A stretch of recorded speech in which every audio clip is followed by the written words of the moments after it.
Bismillahirrahmanirrahim. Assalamualaikum warahmatullahi wabarakatuh. Rekan-rekan kerja, ini adalah video season yang kedua dan kita akan membahas buku yang kedua di channel ini, yaitu buku yang berjudul Pareto Maximize the Best of You dari Ares Ulia. Dan selanjutnya kita akan interpretasikan isi dari buku ini, walaupun kemarin sudah saya bacakan sinopsisnya, apakah isinya sesuai dengan sinopsisnya. Dan saya ingin ingatkan kepada rekan-rekan, interpretasi buku itu tentu berbeda antara satu orang dengan orang yang lainnya. Bahkan mungkin berbeda dengan maksud dari penulisnya. Jadi ini sudut pandang saya saja, dan tentunya hanya beberapa poin saja yang akan saya kutip dari buku ini. Pada intinya yang akan kita bahas ke depan adalah bagaimana saya mencoba menerapkan konsep-konsep yang ada di dalam buku ini. Gimana? Sudah tidak sabar? Kopi dulu ya.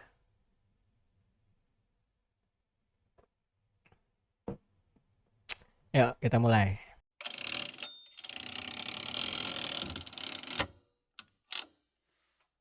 Banyak yang bilang usaha tidak akan mengkhianati hasil, atau ada juga yang bilang sebaliknya.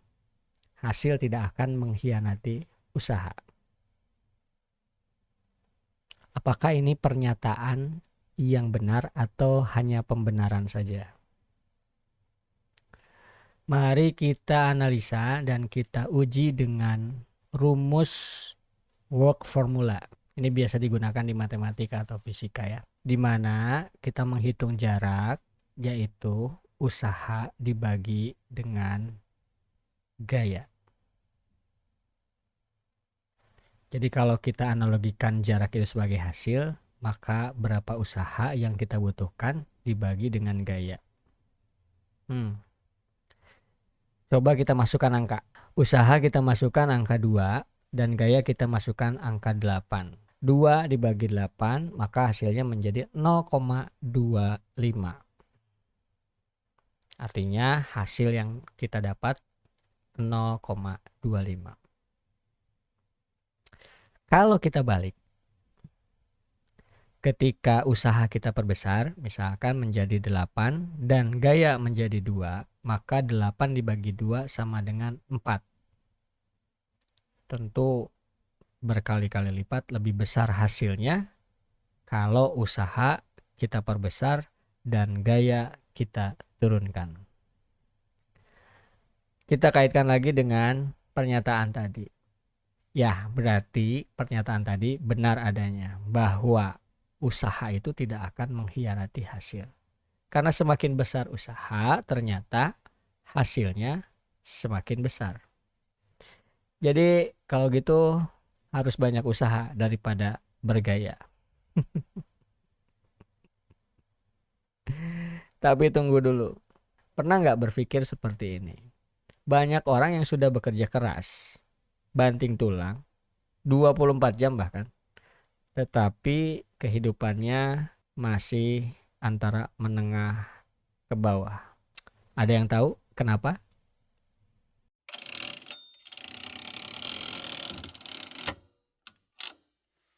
Kehidupan kita ini penuh misteri, rekan-rekan. Ajal, jodoh, rezeki, kita nggak tahu kapan akan menghampiri kita. Percaya atau tidak semua hal di dunia ini mematuhi hukum fisika yang serba pasti. Terutama pikiran kita. Mungkin rekan-rekan pernah mendengar istilah jangan mimpi di siang bolong. Atau ada istilah juga bagai pungguk merindukan rembulan. Ini mengindikasikan harapan seseorang yang tidak mungkin diwujudkan. Karena harapan itu bersifat meta, abstrak, dan utopis. Nah, itulah kehebatan pikiran manusia, di mana kita itu memikirkan sesuatu yang mungkin tidak realistis, tapi bisa saja terjadi. Untuk mewujudkan harapan-harapan itu cuman satu cara sebetulnya yang bisa kita lakukan atau kita menjadi orang seperti itu. Mudah ternyata, yaitu menjadi orang yang beriman tetapi juga sekaligus beruntung. Ini disampaikan oleh Allah pada surat Al-Mu'minun ayat 1 sampai 11. Di ayat satunya Allah menyampaikan bahwa qad aflahal mu'minun. Sungguh beruntung orang-orang yang beriman. Dan di ayat 11-nya Allah mengganjar orang-orang beriman dan beruntung itu dengan surga. Dari ayat kedua sampai ayat ke-10-nya itu menyatakan bahwa ciri-ciri orang yang beriman dan beruntung itu seperti apa. Saya kasih clue supaya konteksnya masuk pada video ini. Satu ciri yang menjadikan kita beruntung dan bisa mendapatkan tiket surga itu adalah walladzina hum anil lagwi mu'ridun, yaitu orang-orang yang meninggalkan hal-hal yang tidak berguna. Nah, ini sejalan dengan prinsip yang akan kita bahas dalam video ini, yaitu prinsip Pareto, di mana dari keseluruhan usaha yang kita lakukan untuk mencapai kesuksesan, ternyata yang berpengaruh pada kesuksesan sebagian besar hanya 20% dari usaha kita semuanya. Sedangkan 80% usaha kita hanya berpengaruh pada 20% hasil yang akan kita dapatkan. Ini pola yang dikenali oleh prinsip Pareto.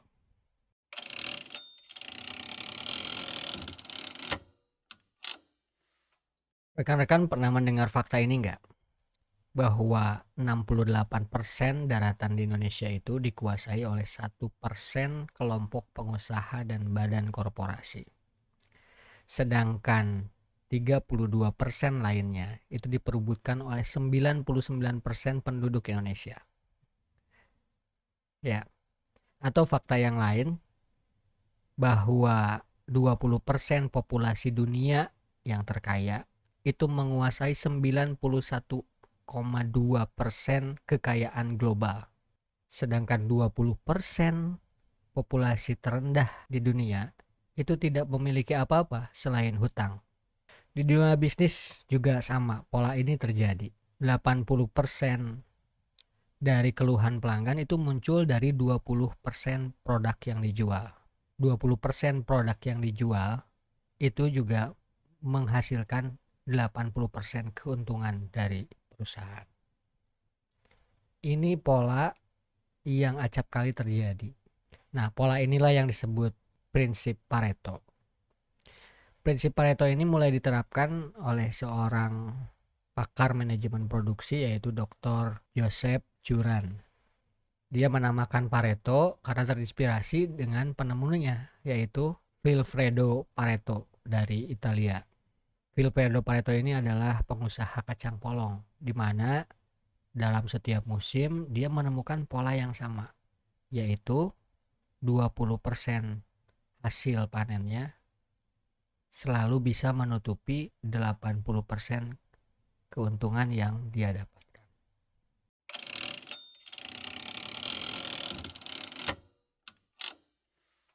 Sayangnya, belum banyak orang yang mengetahui pola pada prinsip Pareto ini.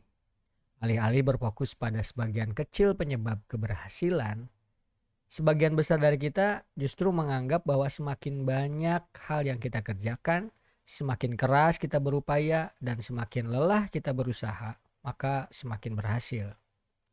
Seorang konsultan manajemen yang terkenal, yaitu Peter Drucker, berkata, "Tidak ada yang lebih sia-sia daripada melakukan secara efisien apa yang seharusnya tidak pernah kita lakukan sama sekali." Ini bermakna bahwa tanpa identifikasi faktor-faktor penyebab keberhasilan, efisiensi hanyalah tentang menyelesaikan lebih banyak hal. Sedangkan dengan kita mengenali faktor penyebab keberhasilan terlebih dahulu, selain efisien, kita dapat mencapai tujuan secara efektif. Karena kita bisa berfokus untuk menyelesaikan hal-hal yang benar saja. Dengan kata lain, kita harus produktif pada hal-hal yang benar. Kegagalan kita dalam mengenali hal-hal yang benar ini berakibat pada terbuangnya waktu dan energi. Selain waktu yang diperlukan menjadi tidak efektif, energi yang dikeluarkan juga tidak lagi efisien. Akhirnya kita lelah tanpa hasil yang signifikan.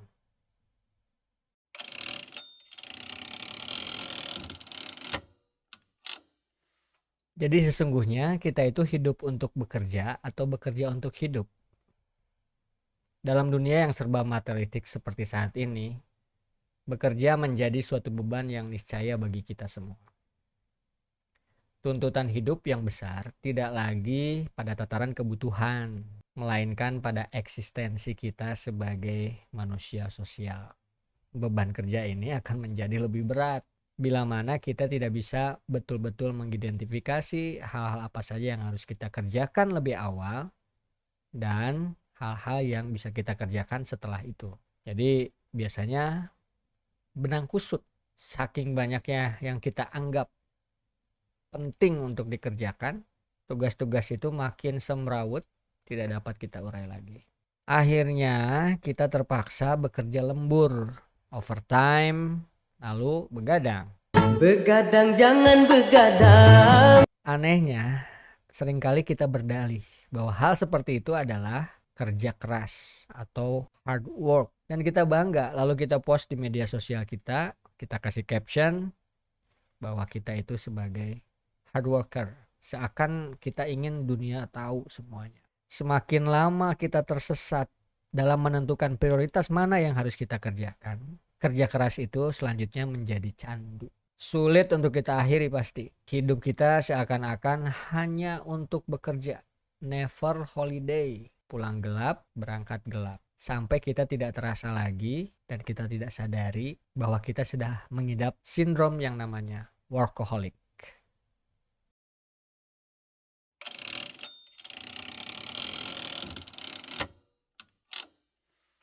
Meskipun banyak penelitian tentang dampak negatif workaholic ini, workaholic belum masuk pada daftar penyakit pada DSM-5 atau ICD-11.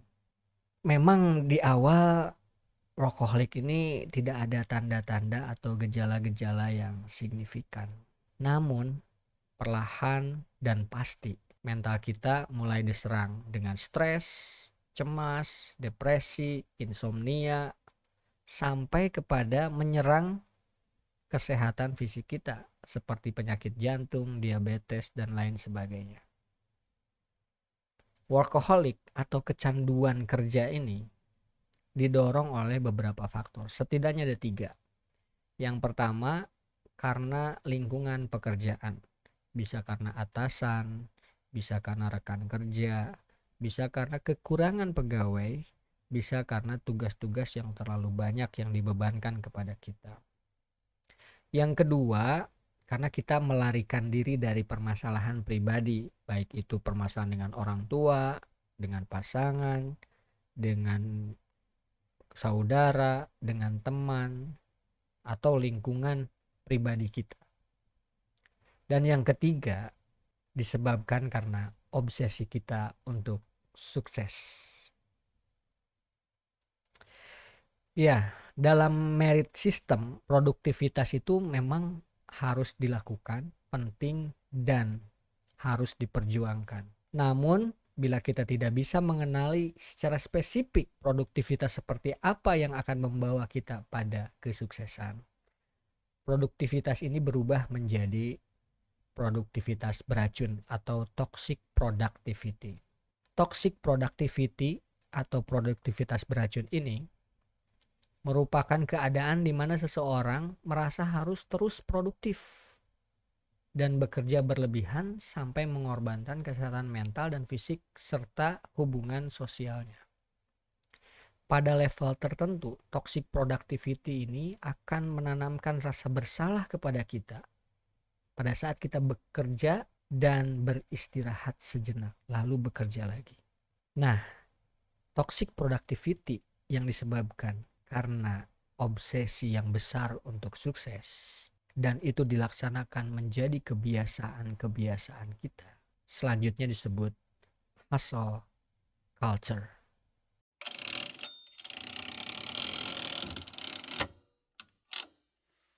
Hustle culture sesuai dengan namanya itu adalah gaya hidup atau budaya yang mendorong kita untuk terus-menerus bekerja keras tanpa henti dengan satu tujuan, yaitu kesuksesan. Sukses dengan mengorbankan hal-hal yang paling berharga dalam hidup kita tentunya. Di Jepang, sebuah negara yang dikenal dengan produktivitas yang sangat tinggi, hustle culture ini dikenal dengan nama karoshi. Rekan-rekan tahu artinya karoshi? Karoshi adalah kematian karena terlalu bekerja keras. Datanya mengerikan rekan-rekan. Pada tahun 2021 ada 1935 orang meninggal karena karoshi. Dan itu meningkat 35% pada tahun 2022 menjadi 2.968 orang yang meninggal akibat karoshi. Hal ini tentu dipicu oleh kerja yang overtime. 10,1% pria dan 4,2% perempuan pekerja di Jepang itu bekerja lebih dari 60 jam dalam seminggu. Sementara di negara lain kisarannya hanya 36 sampai 43 jam dalam seminggu. Sehingga fenomena hustle culture ini atau karoshi ini berdampak negatif pada produktivitas di Jepang. Sekarang Jepang membuka lowongan seluas-luasnya untuk warga negara asing bekerja di Jepang dalam rangka mempertahankan produktivitas tadi. Jepang kini tidak lagi menjadi 10 negara paling produktif di dunia. Levelnya turun merosot menjadi ranking ke-21. Nilai produktivitasnya per orang per jam itu Rp26.720 saja, yang setara dengan PDB Rp42.420.000 per tahun. Peringkat pertamanya justru disandang oleh Luxembourg dengan tingkat produktivitas per orang per jamnya Rp1.200.000. Itu setara dengan PDB 1,3 miliar per tahun, rekan-rekan. Fantastiknya, PDB Luxembourg itu dihasilkan dengan jam kerja hanya 1.380 jam kerja per tahun. Sedangkan Jepang masih di angka 1.607 jam per tahun, artinya 16% lebih besar dari Luxembourg. Data-data itu meniscayakan bahwa hustle culture justru kontraproduktif terhadap produktivitas, apalagi hubungannya dengan kesejahteraan pekerja. Gitu. Oh ya, Indonesia produktivitasnya seperti apa?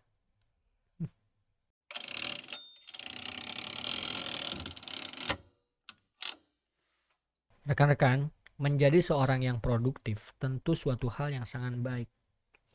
Namun bila kita produktif tanpa visi yang jelas, produktif tersebut justru meracuni diri kita. Alih-alih sukses, pada ujungnya kita justru mengalami burnout dalam bekerja.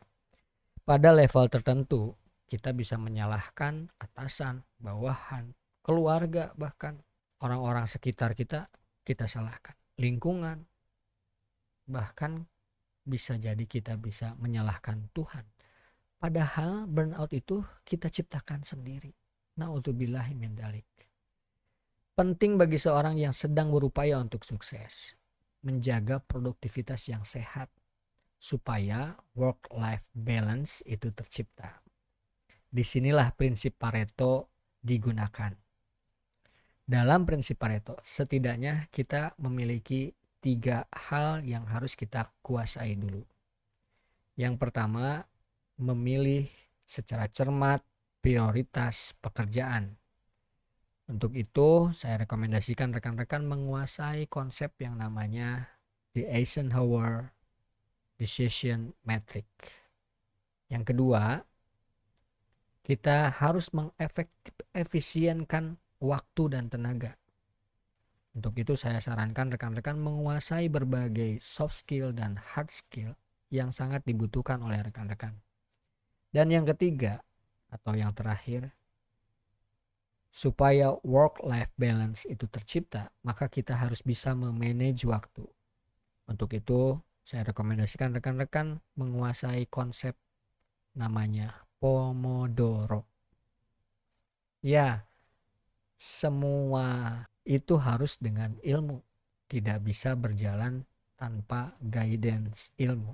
Karena beramal tanpa ilmu itu bagai debu yang berterbangan. Quran Surat Al-Furqan ayat 23.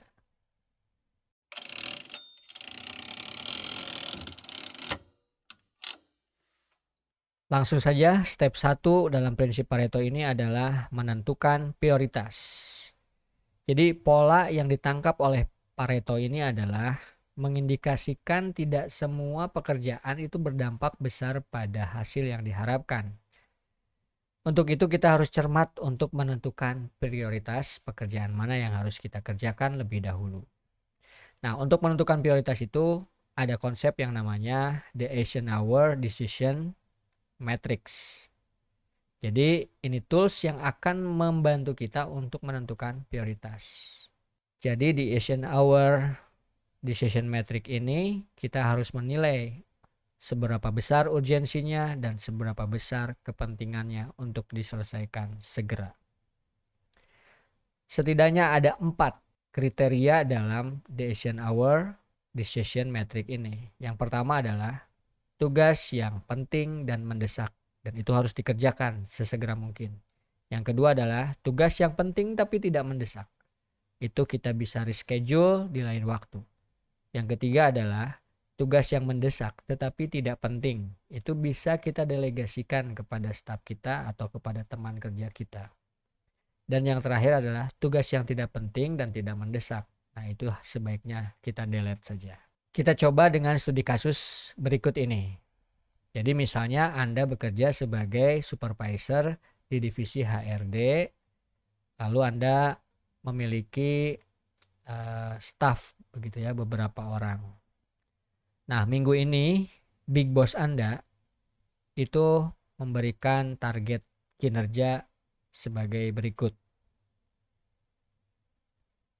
Nah, langkah pertama yang harus kita lakukan adalah mencatat itu dalam daftar tabel. Kalau sudah dicatat, maka nilai urgensinya seurgen apa. Bisa menggunakan skala 1 sampai 10. Yang kedua, isi juga nilai importance-nya berapa. Itu juga dengan skala yang sama, bisa 1 sampai 10. Lalu kita jumlahkan. Nah, jumlah itulah selanjutnya kita akan ranking. Jadi ranking pertama dengan jumlah total yang terbesar, dan ranking yang terakhir atau ranking yang kelima itu dengan jumlah total yang paling sedikit. Selanjutnya kita akan menghitung persentase dampak yang ditimbulkan dari pekerjaan tugas-tugas tadi. Hitung persentasenya dengan cara membagi jumlah setiap tugas dengan jumlah total tugas. Kalau sudah dijumlahkan, maka selanjutnya masukkan ke prinsip Pareto, yaitu mengakumulasikan persentase dampak tersebut. Nah, di sini kita bisa melihat ketika kita mengerjakan tugas pertama dan tugas kedua, itu kita sudah menyelesaikan 75% dari seluruh pekerjaan atau tugas kita. Artinya betul pola yang disebut 80-20 itu. Jadi tidak semua tugas itu urgent dan importance untuk dikerjakan hari itu juga.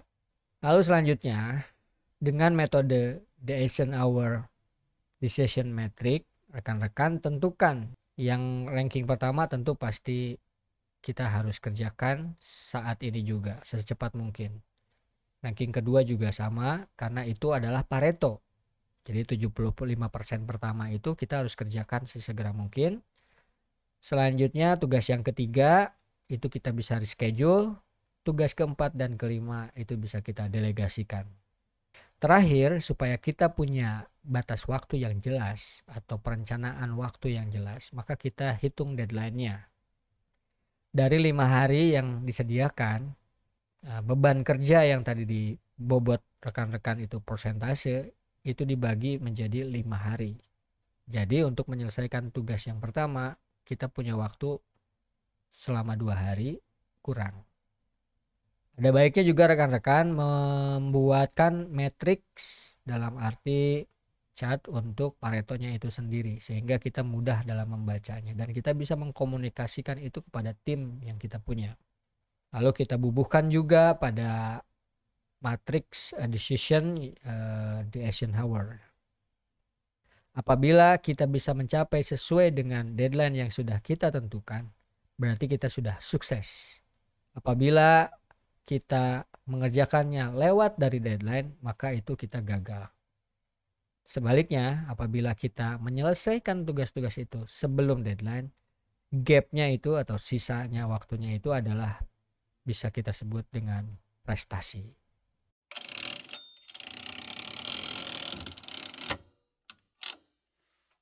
Step yang kedua dalam Pareto adalah rekan-rekan harus membangun kemampuan atau keahlian yang utama dari rekan-rekan. Ya, bisa soft skill dan hard skill, dan sebaiknya sih dua-duanya ya rekan-rekan.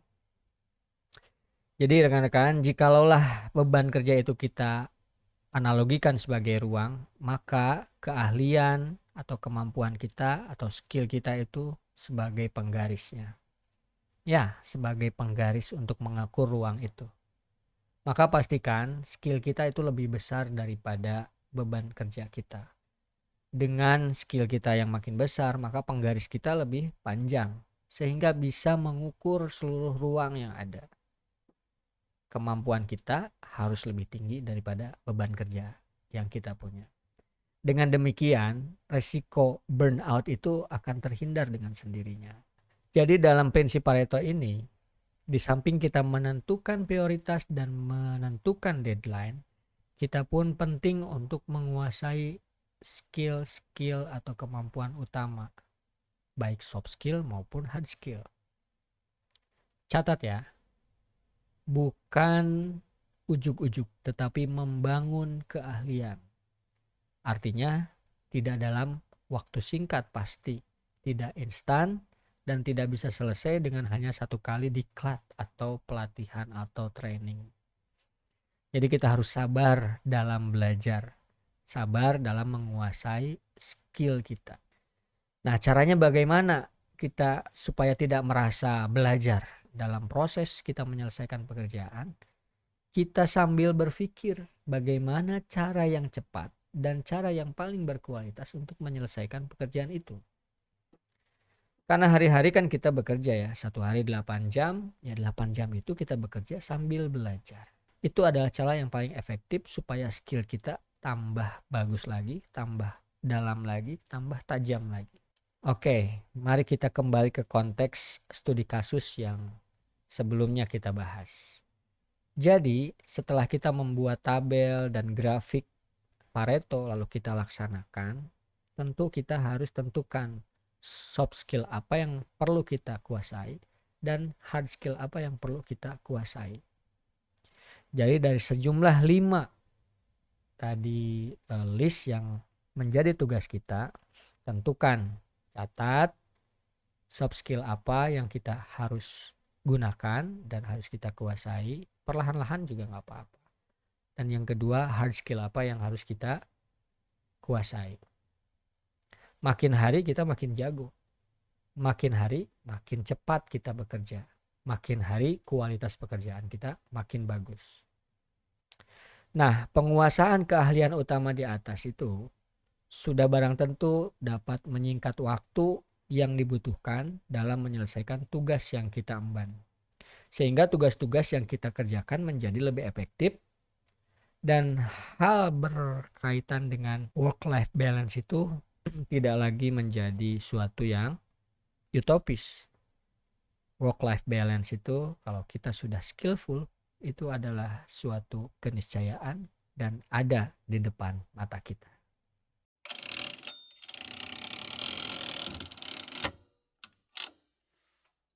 Jika bekerja hanya sekedar bekerja, kerbau di sawah juga bekerja, rekan-rekan. Pernah dengar peribahasa itu? Ya, dalam konteks work-life balance, Peribahasa ini dapat kita maknai sebagai bahwa pekerjaan itu tidak melulu hanya berurusan dengan uang, hanya berurusan dengan cari makan atau menyambung hidup saja. Tetapi bagaimana kita bisa menjadi sebanyak-banyaknya manfaat bagi alam semesta. Work-life balance sesungguhnya adalah kemampuan untuk menyeimbangkan antara tanggung jawab dalam bekerja dengan aspek-aspek kehidupan yang lainnya seperti keluarga, kesehatan, hobi, dan jangan lupa kehidupan spiritual kita. Jadi hal ini mengindikasikan bahwa kita harus pandai-pandai mengatur waktu, atau kita harus bisa memanage waktu dengan sebaik-baiknya secara seimbang, sehingga antara satu aspek dengan aspek lainnya tidak saling mengorbankan. Untuk melakukan manajemen waktu dalam rangka mencapai work-life balance tadi, kita bisa menggunakan teknik yang bernama Pomodoro. Pomodoro ini berasal dari kata Italia yang berarti tomat. Jadi teknik ini dikembangkan oleh Francesco Cirillo untuk meningkatkan fokus dan produktivitas pekerja. Pomodoro adalah metode manajemen waktu yang menggunakan timer untuk membagi pekerjaan menjadi periode-periode fokus yang diselingi dengan istirahat yang singkat. Jadi cara kerja Pomodoro ini kalau kita terapkan pada studi kasus yang tadi, yang pertama kita harus pilih tugas sesuai dengan tabel yang tadi sudah kita buat, yaitu tabel Pareto.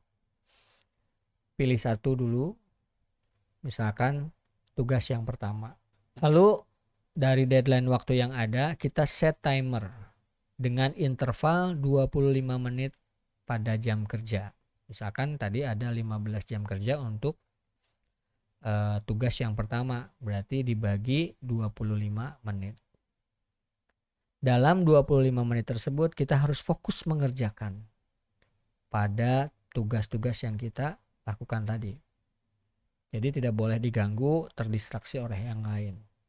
Setelah 25 menit, sediakan waktu 5 menit untuk istirahat. Selanjutnya kita ulangi step yang tadi.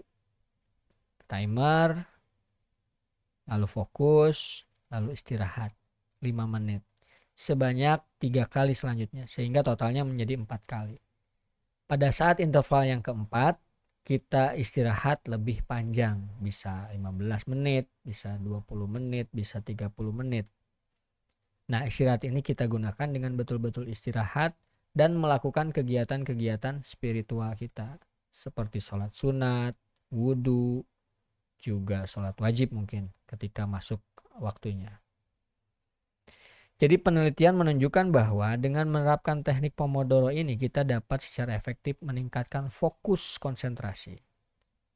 Kita tercegah dari kelelahan, lalu mencegah adanya procrastination atau penundaan pekerjaan. Juga mengurangi sistem multitasking kita dan tentu saja pada ujungnya akan meningkatkan produktivitas. Rekan-rekan kerja, penting sekali kita memanage waktu dengan baik. Karena seperti istilah yang santer kita dengar yaitu time is money.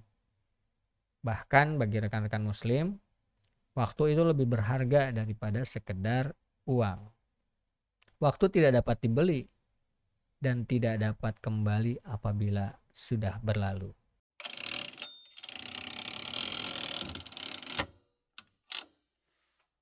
Work-life balance bukan sekedar produktivitas yang sehat, melainkan suatu keadaan di mana kita bisa meraih kesuksesan dalam karir dengan keadaan psikis yang sadar, ditunjang dengan fisik dan akal yang sehat, serta batin kita yang solih. Itulah yang kita harapkan selama ini, bukan?